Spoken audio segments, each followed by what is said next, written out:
Welcome back to my another video. আজকে থেকে আমি নয়, আজকে থেকে আমার ভাই ব্লগটি কন্টিনিউ করবে। তোমরা ওর সঙ্গে থেকে ওকে সাপোর্ট করো।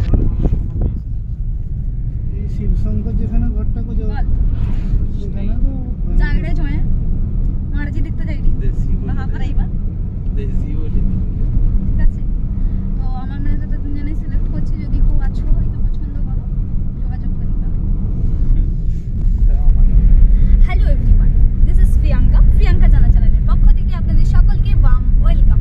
আজকে আমরা বেরিয়ে পড়েছি একটা জায়গায় যাওয়ার জন্য। মা বাবা একটা জায়গায় যাবেন আর বাকি আমরা 4 জনে একটা জায়গায় যাব। তো কেন আমরা এরকম ভাগাভাগি হয়ে যাচ্ছি সেটা আমি ব্লগের মাঝখানে বলবো, প্রথম থেকে বলবো না, তাহলে তোমরা ব্লগটা কন্টিনিউ করবে না। তো ব্লগটা কন্টিনিউ করা এবং অনেক কিছু টুইস্ট আছে তোমাদের জন্য, সেটা দেখার জন্য প্রথম থেকে শেষ পর্যন্ত ব্লগটার সঙ্গে থাকতে হবে।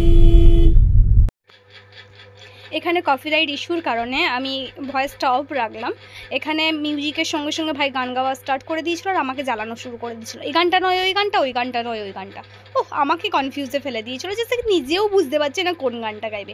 আসলে ও সব গানই ভালোই গায়, তো আমি তোমাদেরকে অবশ্যই ওর গলাটা শোনাবো। এখানে গানের সঙ্গে যেহেতু গাইছিল তাই আমাকে মিউট করতে আমি বাধ্য হলাম। তো তোমরা যখন আমার ভিডিওটা দেখতে ভালোবাসো তো অবশ্যই আমার ভাইয়ের গানটা আমি তোমাদের সামনে শেয়ার করব, কিন্তু যখন ও কোনো মিউজিকের সঙ্গে গাইবে না তখন। তো চলো তোমাদের সঙ্গে তাহলে শেয়ার করে ফেলি ওর গাওয়া গানটা।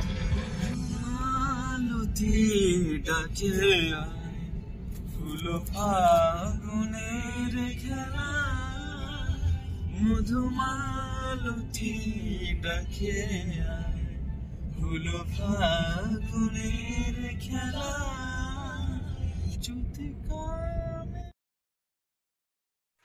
সো মা বাবাদের চন্দনেশ্বরে ছেড়ে আমরা ফাইনালি পৌঁছে গেলাম দীঘাতে রাত্রে একটু ঘুরতে গিয়ে ওখানে খিদে পেয়ে গেছিলো, তো খাবার জন্য আমরা KFCতে ঢুকেছিলাম। তো KFC থেকে কী অর্ডার করলাম ওইগুলো আপনারা দেখুন। আর হতে পারে আমার দিদিয়ে, কিন্তু ওর বিহেভিয়ারগুলো দেখুন, ছোট বাচ্চার মতন আমার সঙ্গে সবসময় লাগতে থাকে। তোমরা কমেন্ট করে জানাবে এরকম লাগা উচিত, ভাইয়ের সঙ্গে এরকম মারপিট করা উচিত কি না বলো, সবাই একটু জানাবে প্লিজ। আমাকে সবসময় মারতে থাকে, সবসময় পুরো টম এন্ড জেরির মতন লাগতে থাকে আমার সঙ্গে।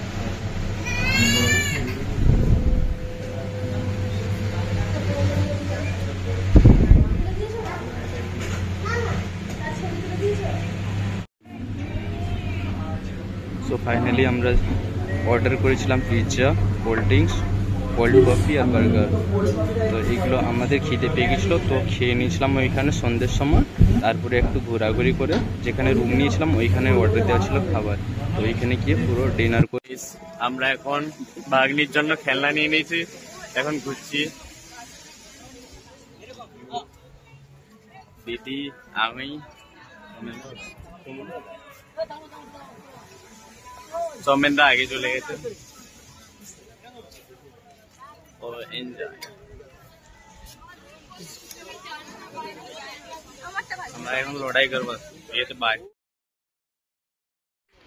আর এই গিফটটা আমাকে দিদি কারোর জন্য নিতে বলেছিল।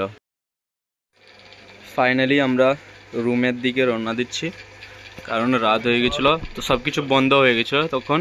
আর একটা যে রেস্টুরেন্টটা আছে দীঘাতে, এটা ফেমাস রেস্টুরেন্ট যেটা জাহাজের মতন দেখতে, তো ওই রেস্টুরেন্টের সামনে দিয়ে আমরা গেছিলাম। তো এটা মেন রোড, তো ওর কাছেই আছে এই যে রেস্টুরেন্টটা। তো রেস্টুরেন্ট প্লাস হোটেল না, এটা রেস্টুরেন্ট প্লাস হোটেলই আছে।